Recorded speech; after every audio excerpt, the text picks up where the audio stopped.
This film contains depictions of historical violence, religious destruction, and themes of war trauma.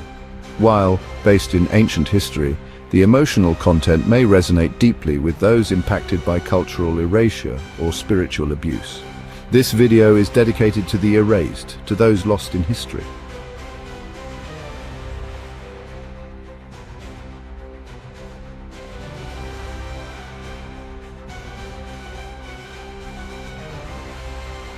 My name is Gaius Livius Varro, Legionary, 3rd Cohort, 6th Legion. I was there. I saw the end of Carthage. We were 5 days into the city, 5 days of climbing over broken stone, broken walls, broken people. It wasn't a siege anymore. That part was over. The gates were shattered, their harbour scuttled, their fleet burned months ago. Scipio ordered it himself. Every ship, every mast set ablaze and pushed out to sea like a funeral pyre. We watched the sea burn from the hills above. What was left of Carthage had retreated to the byrsa, their sacred hill, their citadel, narrow streets, tight alleys, blockades of rubble, furniture, and corpses. It was like crawling into a dying throat. And still, they fought. It wasn't like other battles. These weren't soldiers. These were mothers, priests, shopkeepers. They fought with cooking knives, bricks, the legs of broken furniture. Some set themselves on fire and ran into our lines just to create an opening.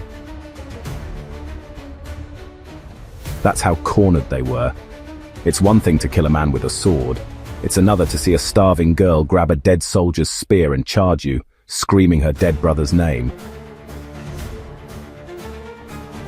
Lucius, a javelin man from Campania, looked at me in the middle of all of this and whispered, "Did we have to destroy an entire people?"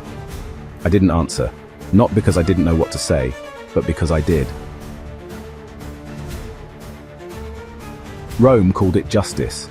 Carthage broke the treaty, built ships without Rome's blessing. That was all the excuse we needed. But this wasn't justice. This was a message to every city, every kingdom, every restless senator back home. This is what happens when you cross the eagle. Scipio didn't speak much, not during the fighting. He didn't cheer us on or curse the enemy. He just watched, calm, cold, like a man watching a plague run its course. A day will come when Holy Rome shall fall and war shall visit her again. Then he turned and told us to burn what was left.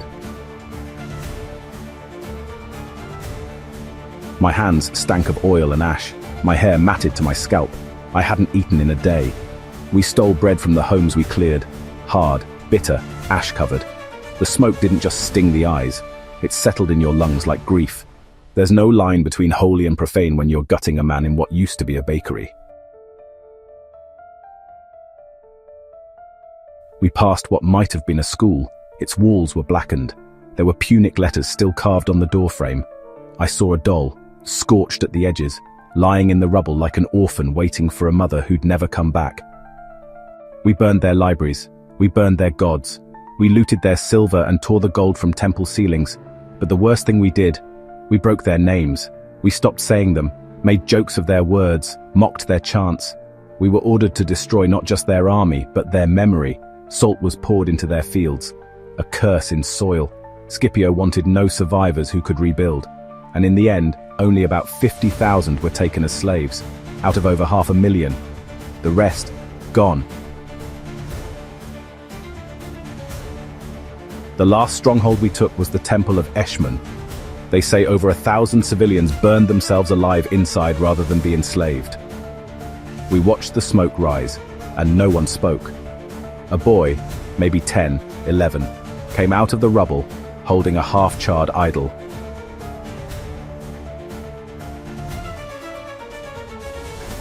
I raised my sword, and he just looked at me, not begging, not crying, just looking.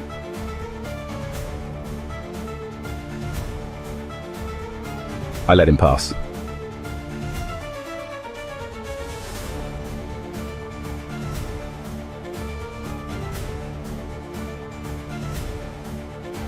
The next day, I confessed it to the camp priest, not for guilt, but because I didn't know what else to do with that moment. He told me I was soft, that Rome needed harder men. I told him maybe Rome needed better gods. This is Rome. I'm not telling this story because I'm nostalgic. I'm telling it because I'm afraid that we will forget what it costs to be civilized by fire.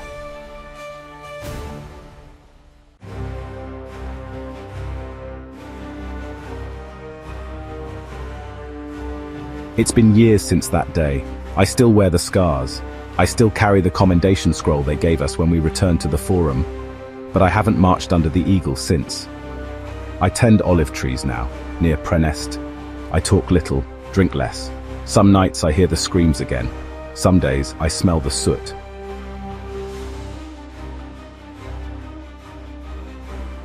And some mornings I wake and wonder if history will remember Carthage as the villain or just the victim who lost.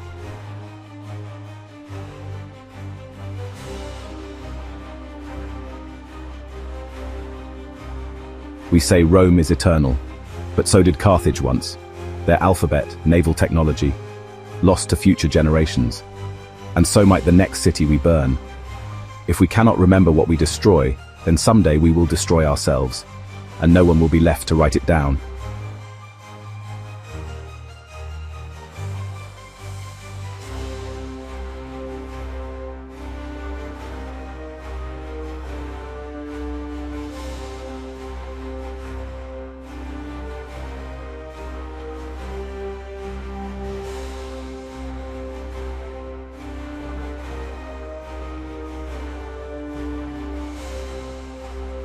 And the ash still speaks. Somewhere a child will learn a name we tried to erase, and a new scroll will be added to the courier.